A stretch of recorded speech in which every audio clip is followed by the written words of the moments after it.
TikTok করতেছে সব TikToker. So hello guys, আমি কিন্তু এই মুহূর্তে রিয়াদ লাইব্রেরিতে আছি। আর এই লাইব্রেরিতে হচ্ছে যে বেশিরভাগই সবচেয়ে বেশি টিকটকার, সবাই ভিডিও করতেছে। আমি আপনাদেরকে দেখাবো, কীভাবে দেখাবো।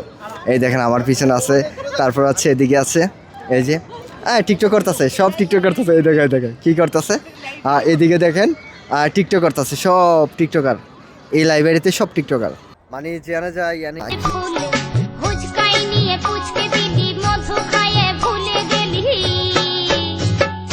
बाप रे